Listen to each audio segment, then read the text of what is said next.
할렐루야. 하나님께 모든 영광 올려드립니다. 우리 성도님들 지난 한 주간도 평안하셨습니까? 코로나로 건강 문제, 경제 문제로 우리를 참으로 많이 힘들게 하고 있습니다. 그러나 우리 하나님께서 우리와 함께 하시기 때문에 우리는 늘 기쁘고 즐겁고 행복합니다. 이 영상을 보시는 모든 분들이 이 말씀으로 천국의 삶이 되시기를 주님의 이름으로 축원합니다. 오늘 주님 주신 말씀은 창세기 1장 1절과 마태복음 1장 1절입니다. 창세기 1장 1절에 태초에 하나님이 천지를 창조하시니라. 마태복음 1장 1절에 아브라함과 다윗의 자손 예수 그리스도의 시기라. 아멘. 오늘도 지난주에 이어서 창세기 1장 1절과 마태복음 1장 1절의 관계라는 그 제목으로 두 번째 시간을 저와 여러분이 함께 은혜 받기를 원합니다. 창세기 1장 1절에 태초에 하나님이 천지를 창조하시니라고 하신 이 태초라고 번역이 된 히브리로 보면은 베레시트입니다. 베레시트인데 이 베레시트가 어근이 어디서 왔는가 하면 레시트에서 왔습니다. 이 레시트는 어떤 뜻을 가지고 있는가 하면 첫째다, 시작이다, 중요하다 이러한 뜻을 가지고 있습니다. 이 레시트는 어디에서 유래되는가 하면 로시에서 유래됐습니다. 이 로시는 머리인데요, 우두머리, 통치자 이러한 뜻을 가지고 있습니다. 그래서 레시트나 로시 이 단어를 70인력으로 보면은 엔아르케로 되어 있습니다. 엔아르케. 이 엔아르케 그리고 레시트 그리고 로시 이렇게 이 단어들이 사용된 성경을 종합적으로 우리가 살펴보았더니 바로 그리스도로 정리가 되는 것입니다. 엔아르케, 레시트, 로시 이 말씀이 사용된 성경을 보면은 그리스도라는 것을 꼭 기억하시기 바랍니다. 자, 그렇다면은 태초에라고 번역이 된 이 베레시트는 그리스도 안에 이렇게 되겠습니다. 그리스도 안에. 그래서 그리스도 안에 하나님이 그 하늘과 그 땅을 창조하셨다 이렇게 직역이 되는 것입니다. 자, 이번에는 이 창조하셨다라는 이렇게 번역된 단어가 뭔가 하면 빠라라는 동사입니다. 빠라. 이 빠라의 뜻을 보려면은 바리인데 이 바리의 뜻이 무엇인가 하면 상속자, 아들, 손자 이러한 뜻을 가지고 있습니다. 그래서 이 창조라는 단어가 바로 나타라는 단어로 연결된다는 것을 정리가 되겠습니다. 그래서 창세기 1장 1절을 정리하면은 하나님이 그리스도 안에 그 하늘과 그 땅을 창조하셨다 이렇게 되는 것입니다. 또는 하나님이 그리스도 안에 그 하늘과 그 땅을 낳았다 이렇게 되겠습니다. 이렇게 되겠습니다.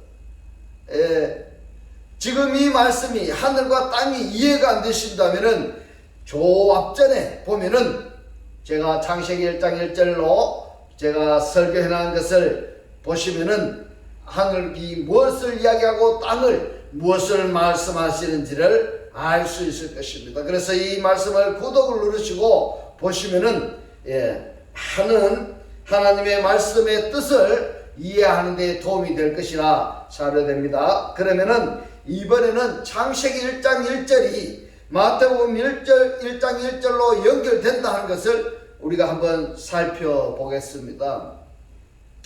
마태복음 1장 1절은 아브라함과 다윗의 자손 예수 그리스도의 세계라 이랬습니다. 이 세계라고 번역이 된 톨레도트가 뭔가 하면 족보책입니다. 족보책.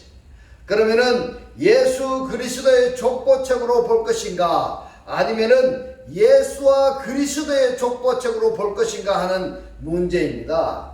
자, 여기서 크게 문제가 되는 것이 있습니다. 무엇인가 하면은 예수와 그리스도로 구분을 한다고 한다면은 기존에 알고 있던 성경 지식하고 굉장히 다른 차원이 되는 것입니다. 또 예수 믿으면은 구원받는다는 이 논리로 신앙생활을 하고 있는 사람들에게는 굉장히 충격적인 그러한 내용이 되는 것입니다.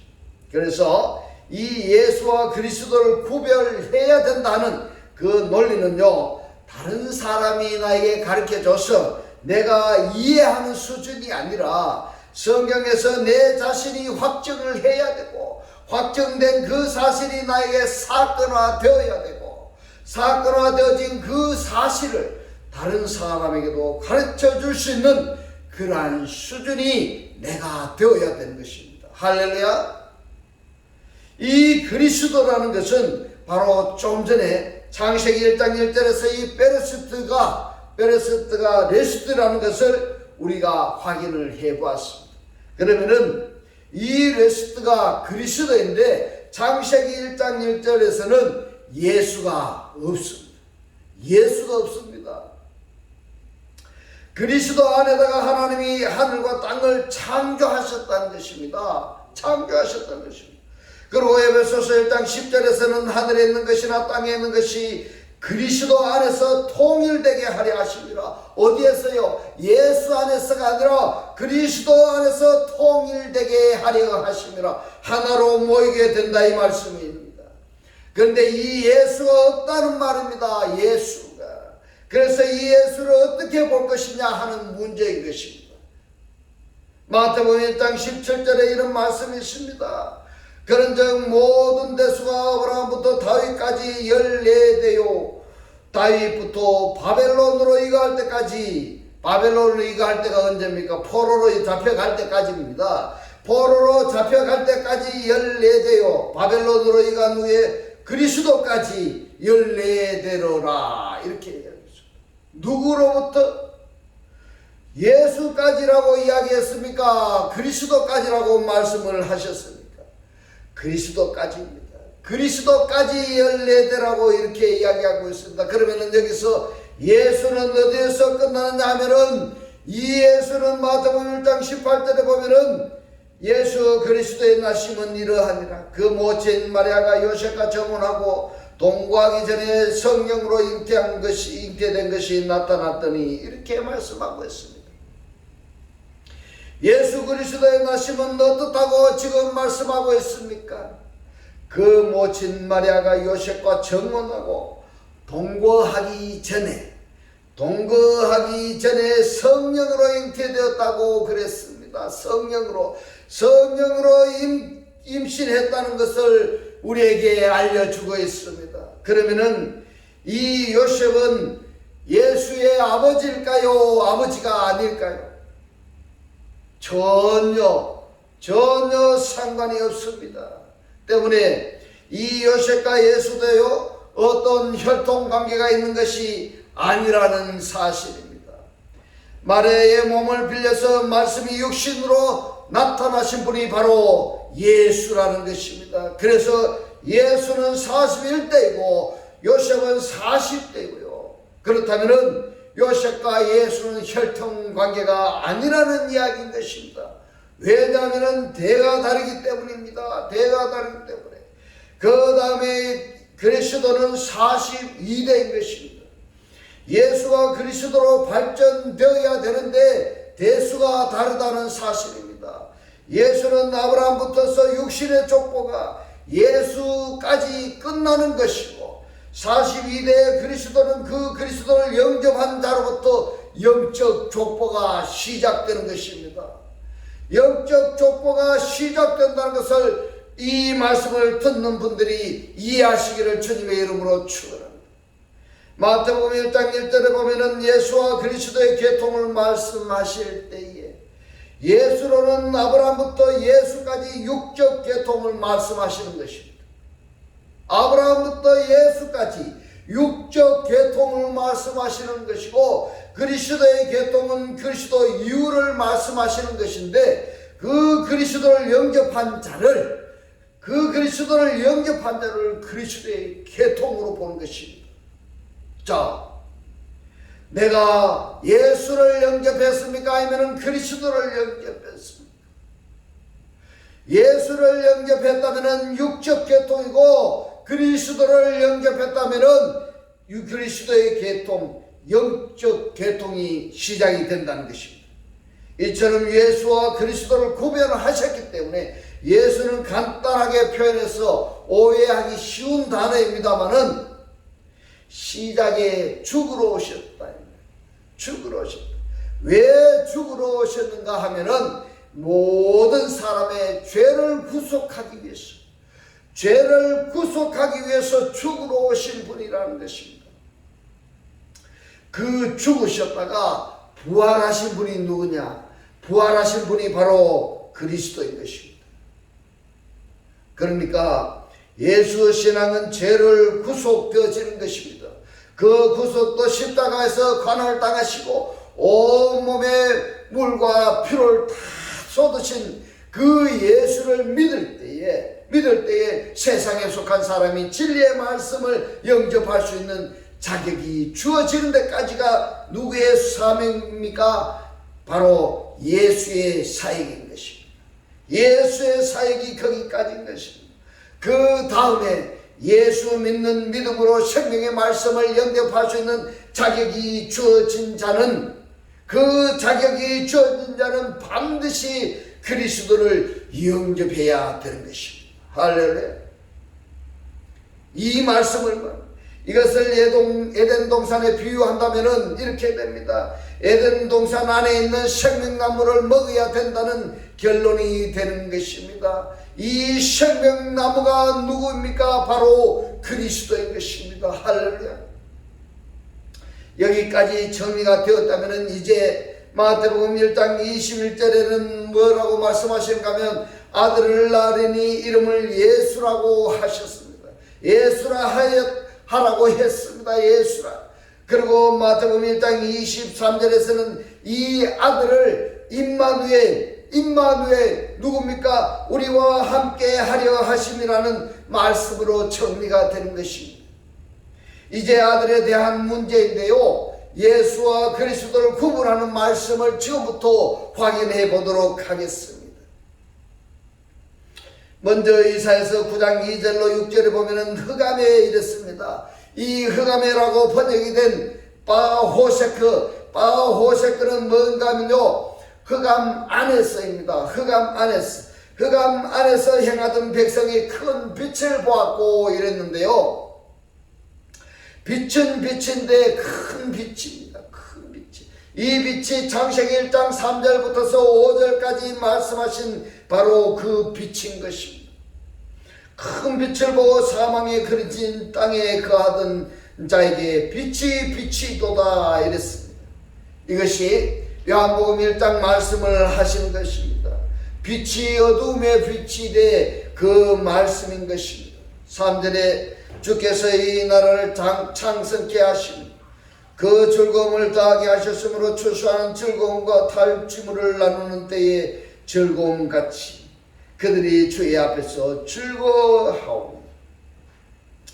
4절에 이는 그들의 무거워 맨 몽에와 그 어깨의 채찍과 그 앞대자의 막대기를 꺾으시되 미디안의 날과 같이 하셨음이니이다.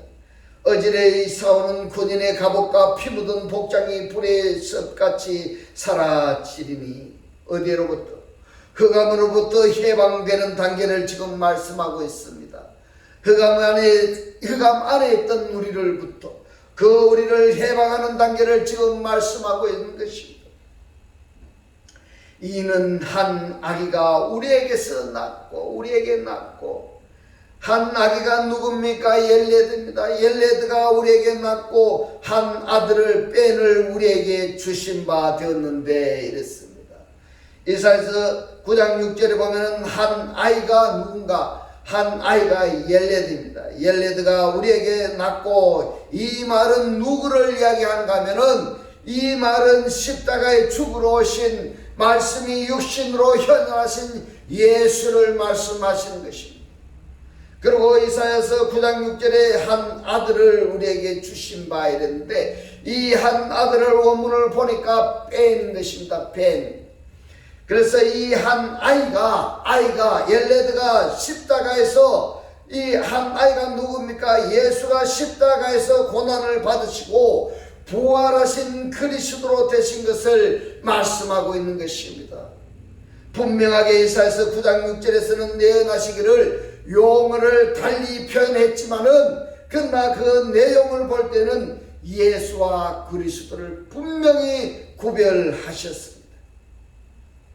그렇다면은 하나님을 믿는 믿음으로 구원을 받겠다고 한다면은 예수와 그리스도를 구분해야 되는 것입니다. 신앙 자체도 말입니다. 예수 신앙하고 그리스도 신앙으로 구분되어져야 되는 것은 당연한 것입니다. 당연한 것입니다. 그 어깨에는 정사를 맺고 그 이름은 기묘자라 모사라 전능하신 하나님이라 영존하시는 아버지라 누구가 그렇게 될까요? 평강의 왕이라 할 것입니다. 이렇게 말씀하십니다. 그런데 이사야서 9장 6절에 이 말씀을 과거에 우리가 어떻게 알았느냐 하는 것입니다. 과거에 우리는 어떻게 알았는가 하면 예수 그리스도로 하나를 묶어서 알았다는 사실인 것입니다. 그렇다면 그리스도 신앙, 곧 죽은 자들로부터 부활하신 그리스도는 온데간데 없는 것입니다. 없어지는 것입니다. 여기에서 심각한 문제가 발생한 것입니다. 구원의 문제가 여기서 구별되어지는 것입니다. 또 직접적으로 표현하자면 천국과 지옥으로 나누어진다는 말인 것입니다. 근데 여기서 한 가지 더 우리가 알아야 할 것이 무엇인가 하면은 신약 성경하고 연결해서 우리가 알아야 되는데요. 한 아이가 헬라어로는 파이디온으로 표현을 하고 있습니다. 파이디온. 그리고 빼는요 테크논으로 이야기하고 있습니다. 이 파이디온은 옐레드 한 아이 예수인 것입니다. 테크온은 뺀 한 아들 그리스도인 것입니다. 사도행전 3장 13절로 15절의 말씀을 보면은 아브라함과 이삭과 야곱의 하나님 곧 우리 조상의 하나님이 그 종 예수를 영화롭게 하셨느니라 이렇게 말씀하고 있습니다. 예수를 영화롭게 하셨다는 것은 죽음으로부터 부활하신 상태를 말씀하시는 것입니다. 말씀하시는 것입니다. 너희가 저를 넘겨주고 빌라도가 놓아주기를 결단한 것을 너희가 그 앞에서 부인하였으니 너희가 거룩하고 의로운 자를 부인하고 도리어 살인한 사람을 놓아주기를 구하여 생명의 주를 죽였도다. 생명의 주를 죽였도다. 누구입니까? 예수를 말씀하시는 것입니다. 예수를 말씀하고 있습니다. 그러나 하나님이 죽은 자 가운데서 살리셨으니 이렇게 말씀하고 있습니다. 죽음으로부터 살리셨는데 그러면은 누가 죽었는데 누가 살아났느냐 이 말입니다. 이 말씀이 오늘 깨달아지시기를 주의 이름으로 축원합니다.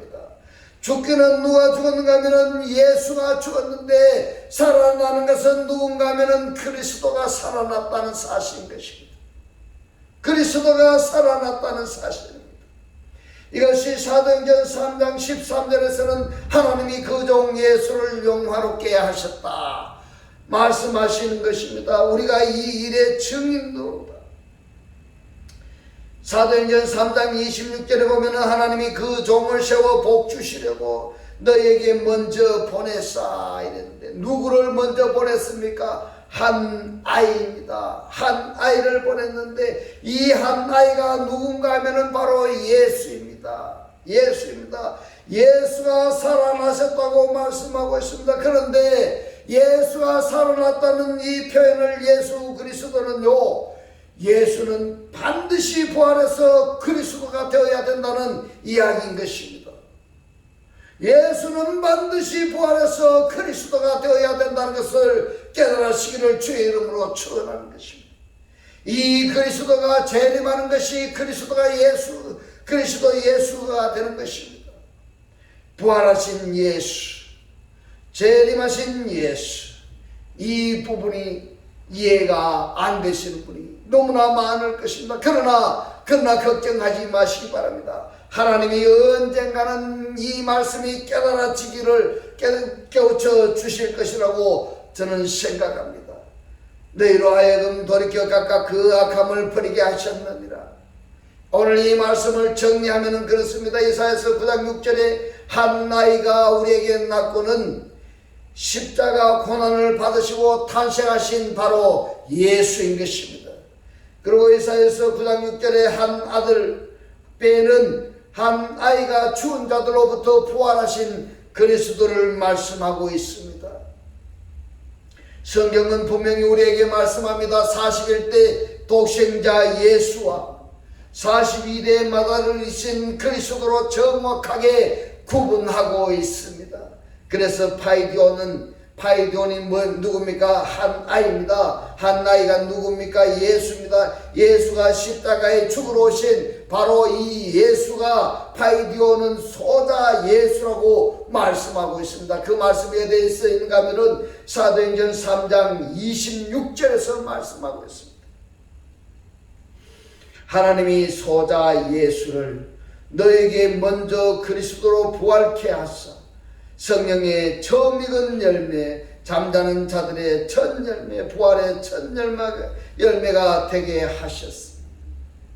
할렐루야. 자, 여기서 소자 예수를 먼저 우리에게 보내고 그리고 나서 뭘 했습니까? 그리스도로 부활하게 하셨다 이렇게 말씀하고 있습니다.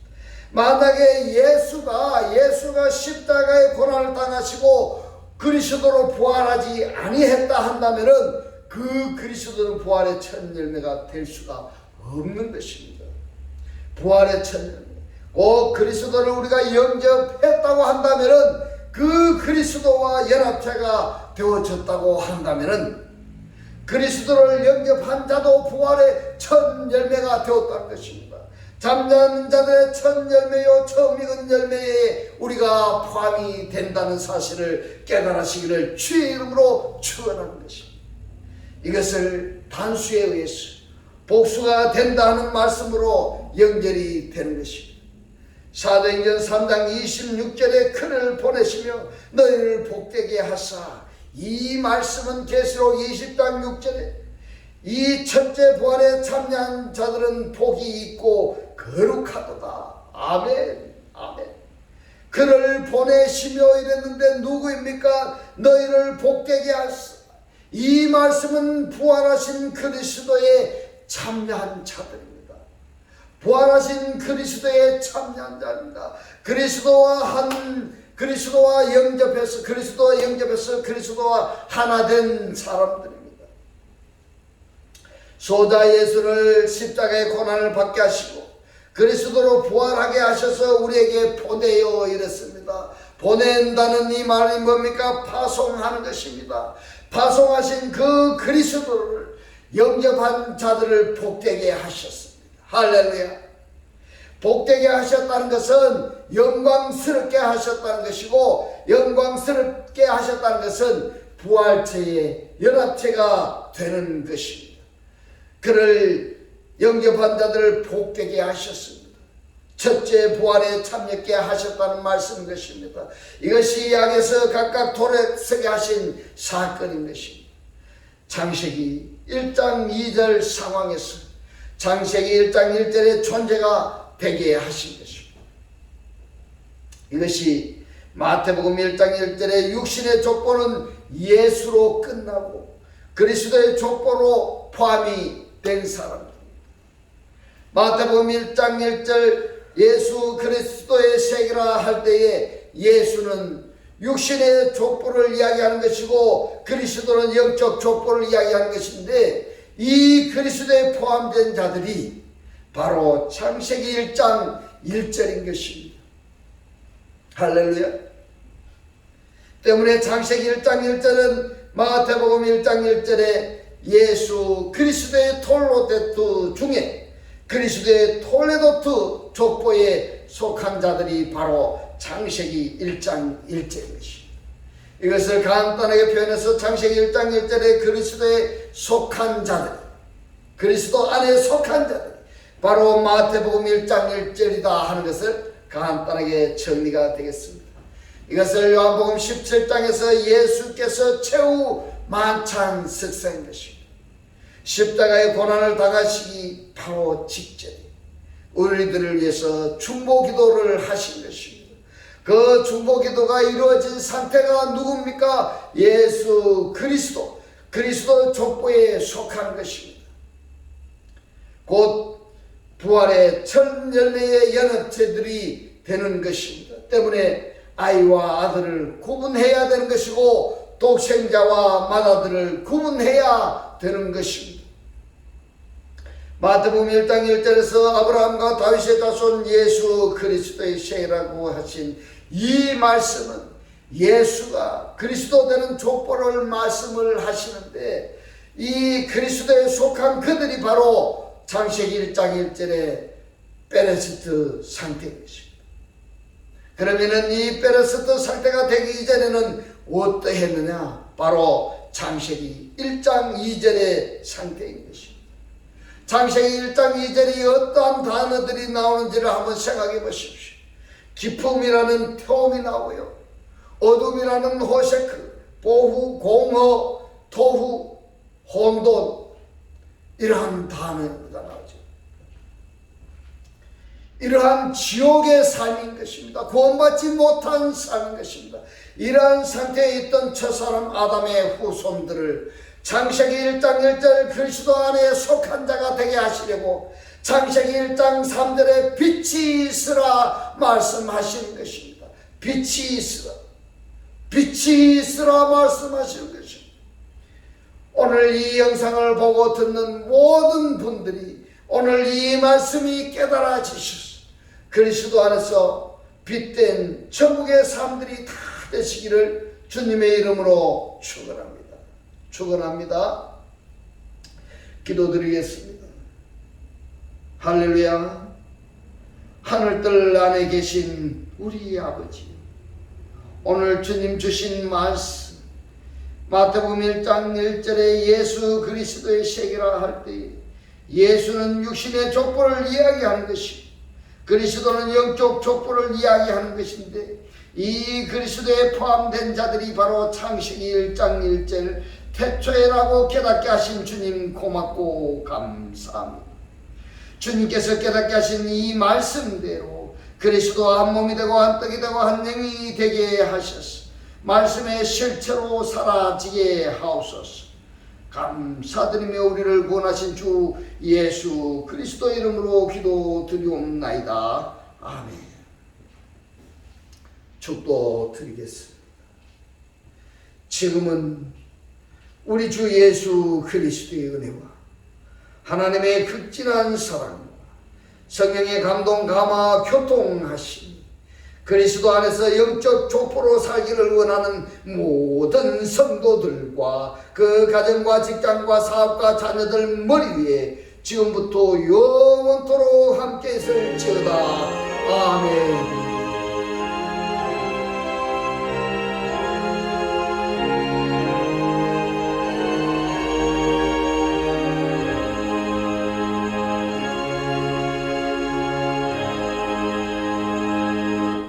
할렐루야. 하나님께 모든 영광 올려드립니다.